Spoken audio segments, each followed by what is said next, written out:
السلام عليكم ورحمة الله وبركاته እንደምን አላችሁ ኡስታዝ አንድ ነገር ሲያነብ ሰማሁና ይሄ ያነበበው ነገር ለኛም ይጠቅመናል ከሚል እንዲያካፍለን ወደድኩኝና ኡስታዝ ኑሩ ቱርኪ እዚህ ካጠገቤ ይገኛል እስኪ ያንን ያነበበውን መልእክት ያስተላልፍልናል ማለት ነው ኢንሻአላህ بسم الله الرحمن الرحيم الحمد لله رب العالمين والصلاة والسلام على رسول الله صلى الله عليه وسلم يا እንግዲህ ቦና አጋጣሚ ስለ ሰደቃ አንዳንድ ትሩፋቶች ያየን ያለ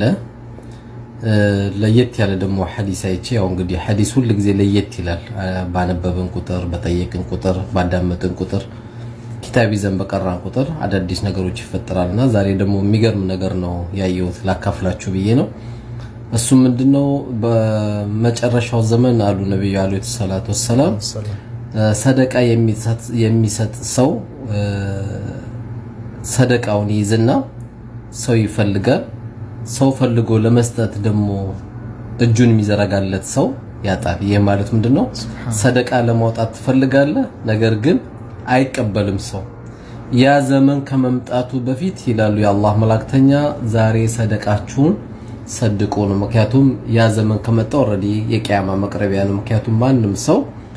አላህ Subhanahu Wa Ta'ala ወደ አኺራ ሊወስዶ በፈለገ ጊዜ ጌታዬ ወይ ደቂቃ ስጠኝ ብሎ የሚጠይቀው ምንድነው ሰደቃ አድርጎ ለመምጣት ነው ነገር ግን ይሄ አሁን የተሰጠን እድል ነው ነገር ግን ነገ እቺን የማግኘት እድላችን በጣም ጠባብ ነውና ዛሬ አላህ ስጡ ካለ ነገር ዛሬው ማካፈል ዛሬው መስጠት ነው አንዳንዴም ስናየው ዛሬም የሚመስልበት አጋጣሚ አለ ማን ጠብቀው ሰው ግማሽ 500 ሚሊዮን ብር አለው 1 ቢሊዮን ብር አለው 300 ሚሊዮን ብር አለው የሚባለው ትላንት ያልሰማናቸው ገንዘቦች እንሰማለን ምንም እንኳን በጣም ዳሃዎችም የበዙም ቢሆንም ማለት ነው ከዚህ አንፃር እንግዲህ ይሄን የተከታተልን ወንድሞቼ ቁርአኑም ሰደቃ ስጡ ይያለ ነው ሐዲሱም ሰደቃ ስጡ ብሏል አኽረት ዘመን የመጨረሻው ቀን ግን ሲመጣ ይሄን መስጠት በጣም ከባድ ስለሚሆንብን ካሁኑ ተሽቀዳዳሚዎች ይሽቀዳደሙ ፈሊተናፈሲል ተናፊሱ ዛከላህ ኸይር ኡስታዝና ያው እንግዲህ ለሁላችንም ይጠቅመናል ብዬ ስላልኩ ነው ይንስ ያነብ ካገኘነው ኡስታዝ ወይም ደግሞ ሞባይሉ ላይ